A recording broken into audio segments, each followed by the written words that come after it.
It smells like Sunday in here. And the bubbles are back. Yes. Where'd they come from? Is there a machine? That's what you get for being late. What are you talking about being late? I had to wait for Jared. No, he said you were the one that was late this morning. Excuse me? Yeah. He did. Well, he didn't specifically say you, but he said he was early this morning. Yeah. Well, I think he needed to be.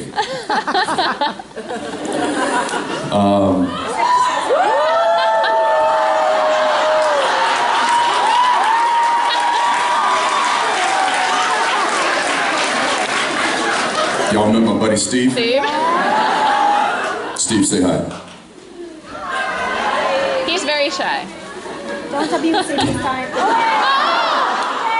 Hey. Not nice. He's doing this right now. Good for him. Oh, Steve. You haven't changed a bit.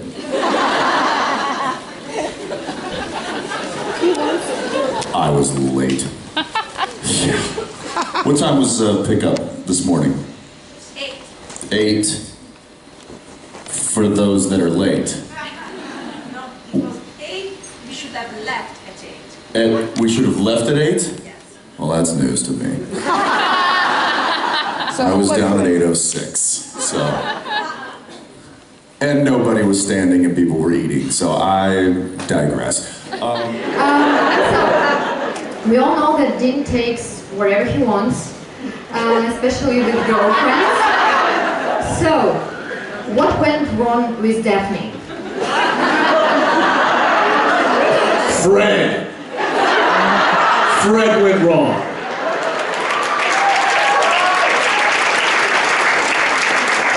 You know, it was lined up, good to go, and then Ask Hot Boy has to walk in and ruin things. It's all right, I don't hold a grudge. Yeah, I think they should probably do another episode where, you know, Yes, I think that's Dean closes the deal. Yeah, that's what I'm talking about. Or Daphne closes the deal. I don't know how to look at it, you know.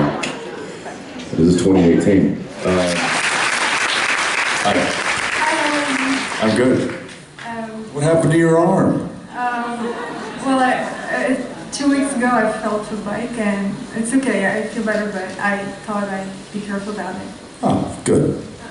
Yeah, if you don't wear that, people are, you know, that's when Jared broke his arm, or his shoulder, which we all remember. Yeah, people think I'm cosplaying him sometimes.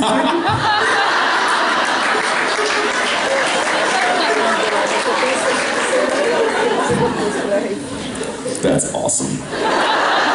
But if he wouldn't wear the sling, you know, people go, hey, ah! So it is, if you injure it. Yesterday, because I had photo ops, I didn't put it on, but it was kind of difficult, so. Yeah, well, good that it's on. Thanks. Yeah. Well, my question is that, well, Richard yesterday talked to us about his directing experience this season and how your advice has been valuable as he had to direct himself. So I was wondering if you could share more about your experience doing that. It's, I don't know if he talked about this, but he and I sat down and he wanted to kind of talk to me about that experience, because I'm the only one that's experienced that from the show. Well, no, that's not true. Misha did one. But it's difficult, and I found it very difficult having to kind of switch from that mind frame to acting, and it helped me. It actually made me realize that when I'm just playing Dean, my mind is very clear, and I don't. I'm not thinking about things. I'm not analyzing things. I'm not. It's just I'm a little bit more open for the magic to happen, so to speak. When you're a director, you can't do that. You have to have. I mean, you need to be able to see when moments are there and be able to capture them. But you got to have a plan. And so directing is you know, you're constantly thinking, okay, I need this shot, because you're kind of editing the movie in your mind. So you're like, okay, I've got this shot, I need this shot. Oh, I can actually move from this camera angle into this camera angle. That'll save me some time. So you're constantly thinking, like the whole day. And then when they're like, okay, Jensen, we need you on set, you're in this scene. I'm like, what? Oh my gosh, I don't know my lines. You know, and so it was difficult, and it took a little bit of, it took a few more takes when I would step from the director's seat in front of the camera and start to play Dean. It would take a couple of takes for me to kind of get into Dean's character and get that, you know, that flow going.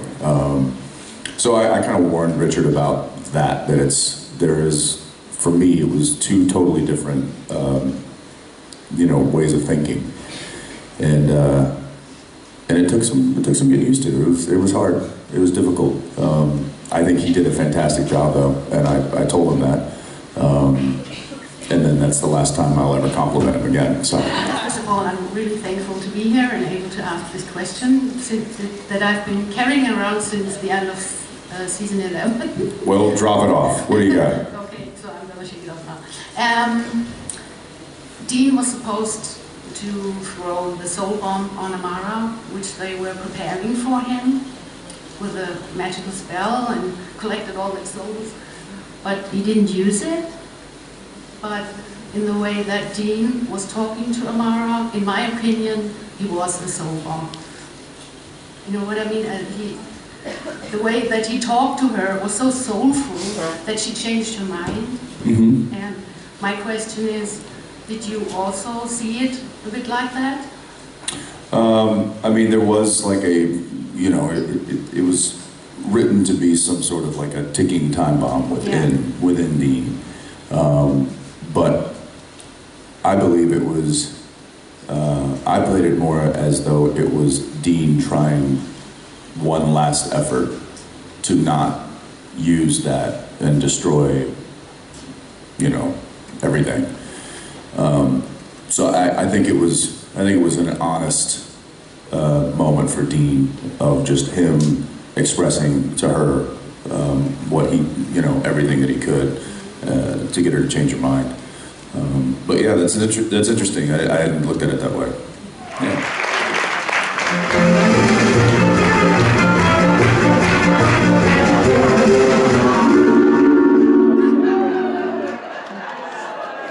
Whoops. Oh man. You know, most people get excited about surprises. Not I.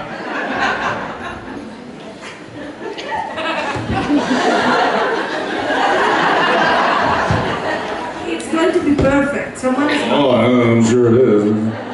I'm sorry.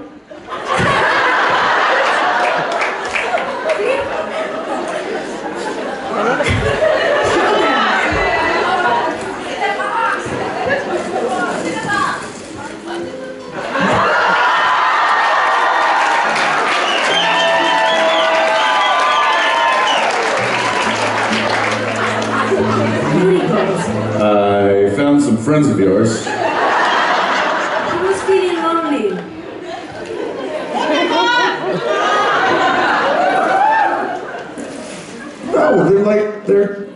No, they're tiny. Listen. You can get one of them to try them on. Let me just, because Steve here wants to meet some new people here.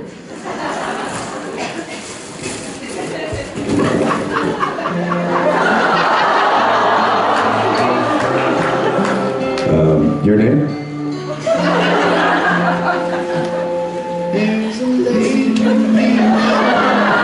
That's interesting. You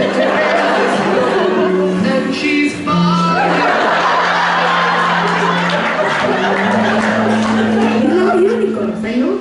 Yeah, no, yeah. Let me get your friend out. I'm talking to shoes.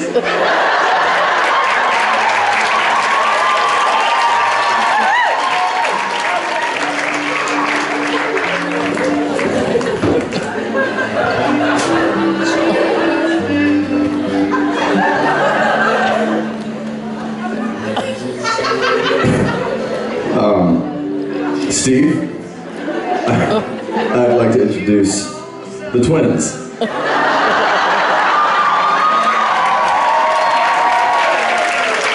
This is Sandy, and this is Brandy.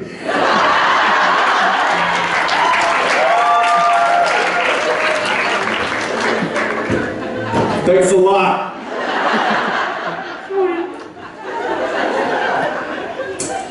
Alright, that was fun. Maybe I'll do it again next year.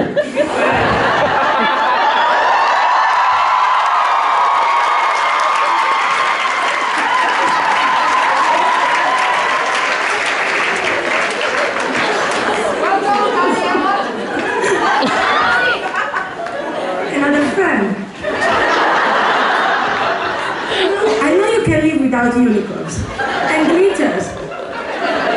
Be happy that it was just unicorns and not glitters. Got it. Okay. Does this one have a name? Ricky? What? Whiskey. Whiskey. Sure. Where?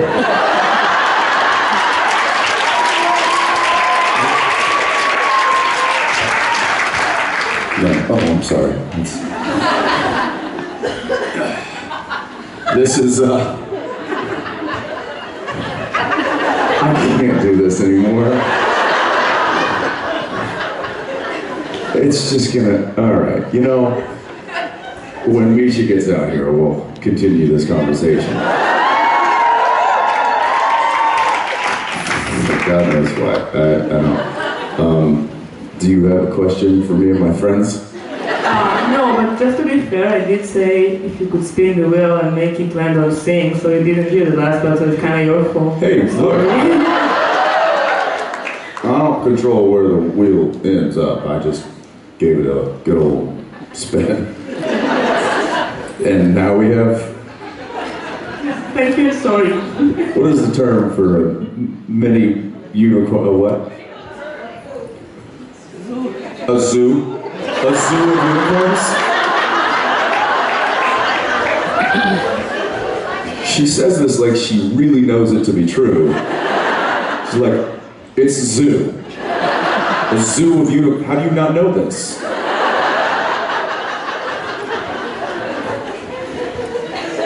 It's a zoo of unicorns up here. Yeah, thank you. And my question would be, we've seen Dean getting real comfy in the bunker, and he's started drinking coffee, less beer, but now in the last few episodes we've seen him going from coffee to beer and from beer to whiskey. So my question is kind of two-part, and the first one is, does Dean really realize that, and if so, what does he think about it, and also, does Sam sees it, and does it affect him also? I don't think I realized it. Yeah, the beverage of choice is not entirely thought about like it used to be. What season was that? It was 7 when Dean kind of really went down the rabbit hole. Yeah, since then it's really the only thing that dictates it is the time of day. If it's morning, then it's generally coffee. If it's afternoon, beer. And if it's in the evening, it's whiskey. Or if it's been a rough night, it's whiskey all 3 of those times. So, yeah, and honestly, like sometimes it doesn't even say in the script. And it'll say, you know, Dean comes in with a drink, or it doesn't even say it at all. And Robin, who is our on-set props, she'll come up and she's like, what do you think what do you want to drink today? Or what do you want to drink, what do you want to have in a scene? And I'll be like, well, what time of day is it? She's like, oh, it's 3 in the afternoon according to the script supervisor. I'm like, fine, give me a beer. She's like, all right, and she'll go to the props truck and pull a beer. So it's, I think it's a little less of a story point and more of just kind of the general tone of the show. Because there was a particular scene, and I don't remember which one because I watched them all together, the episodes, where Dean has a coffee and they going through some lore, or not documents, and he says like, no, this is not enough, and gets a beer. So that was like pretty obvious for me. Yes, I remember that.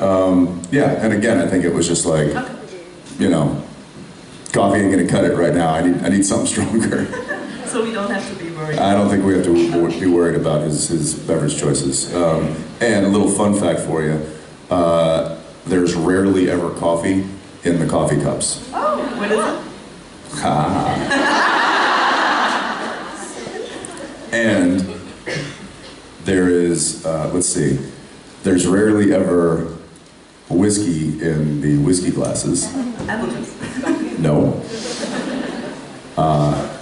And the beer is rarely ever alcoholic. The beer is non-alcoholic beer, so it's very unsatisfying. But comes with all the bloat, which is great.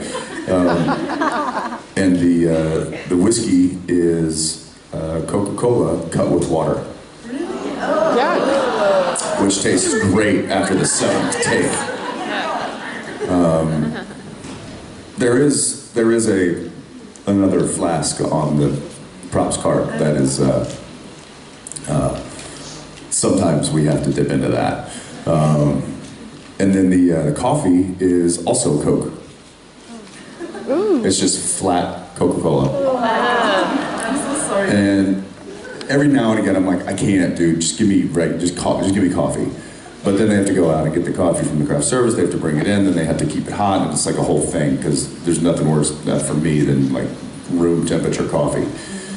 So I'd rather just have the cola. So yeah, that's generally what is in that. So sometimes if you actually see the coffee cup, you'll see the effervescence, like carbonation, the bouncing carbonation. You'll be like, that doesn't look like coffee. That's not only not steaming, it's sparkling. Yeah, there's a lot of little tricks like that. But anyway, nothing to be scared of. Dean's fine. Jensen, however. Well, my question is, do you miss Dean while you're on the summer hiatus, or is it just nice to get away from him for a while? It's nice to put that down for a bit. But it's also fun to kind of pick it back up after a couple of months.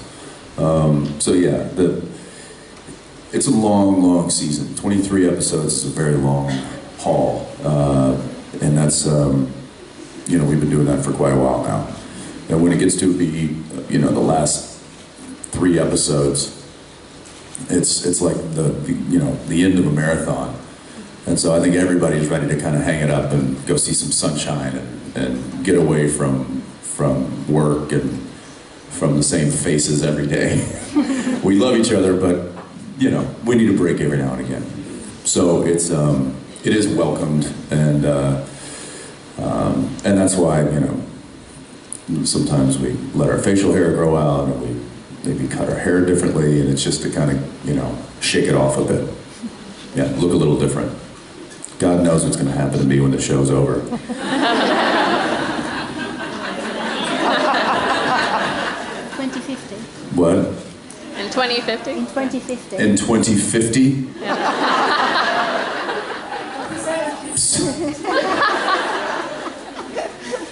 Well then, let me demonstrate.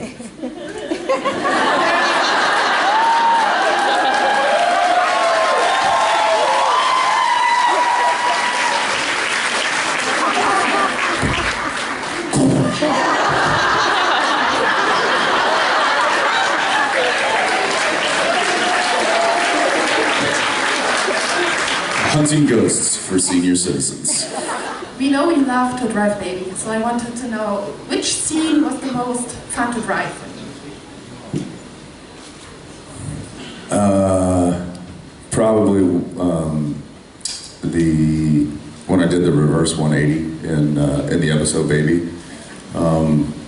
That was fun because I'd never gotten to do that with that car before, and I got to practice a couple times over lunch, and then did it about I did it 3 or 4 times and for all the cameras. But it was pretty fun. In fact, I have actually, what they did is they mounted the camera right on the hood, and the window shield had been a window screen, right? Yeah. It's probably, what is it? Windscreen. That's what that's the proper term for it. Anyway, it had been busted out because of the big fight in there, and so the windows were busted out. But what they did is they strapped down this camera onto the hood of the car, and I took my cell phone and taped it onto the camera and then hit record. So I've got this really cool video of it on my phone. Then because the camera was going to see 180 degrees, everybody had to run off the road. They were on the walkies like, okay, lock it up, we're going to roll sound, and everybody duck behind the trees and get behind this, or duck down and get out of the way. And so it was funny, like our camera assistant came over and they marked it with the slate, and then it was just like ants just scattering everywhere. And then it was just empty, like the road was empty, there was nobody, which is really strange because I'm just so used to having so many crew people around. And our guest star was sitting next to me, and right as they had locked it all up and got everything ready, and I was, the car was running and the cameras were rolling and everything was good to go, and she looks at me and she goes, "You've done this before, right?" And I just looked at her, I was like, "Now's not a good time." And and then that was a lot of fun. Yeah, I enjoyed that. There was another moment that was equally exhilarating, I would say, and that was the very first day of filming season 13. And it was so it was the first episode, but it was the moment where the brothers are riding in the Impala and they're just cruising down the road, and then they pull up to the Pirate Jacks or something, the last time that Jack was seen. So that very first day of filming, we shot that driving scene, and I knew that they'd used a lot of, there's this thing, there's an automobile that they've converted into a fully functioning camera mobile, essentially, where there's a crane on the top of it. And they used this a lot for Deadpool when they shot that in Vancouver. So I knew it existed, but we'd never worked with it on our show. And essentially, I was driving the Impala on this kind of winding mountainous road that had twists and turns and elevation changes. And I have this SUV with a giant crane mounted to the top of it with a driver, a director, an operator, a focus puller, and what else? And the crane operator, all in this car. And these guys are so good, they're stunt drivers, that as I was cruising along, they're coming within inches of my car. And the camera actually came, at one point the lens was in the window.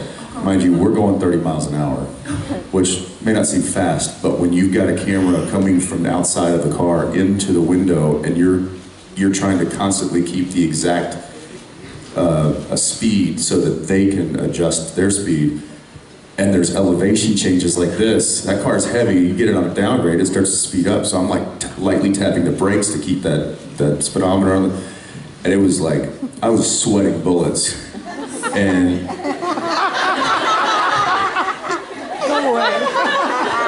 may I help you? All right, I'll wrap it up. And so anyway, I have to say lines and act and do that. I have to put a performance in while I'm doing all this, and the car's in front of me and behind me and beside me, and the camera's moving all over, and it's like sitting right on the front of the hood, and I'm driving 30 miles an hour. Meanwhile, Jared's like, what's my line? And I'm like, really? All you have to do is say your lines. I'm doing everything else. He's like, it's early, man. Oh, I wanted to throw him out of the car. All right, that's it for me. I'm gonna take Sandy and Brandy with me, because who doesn't need a zoo of unicorns, right?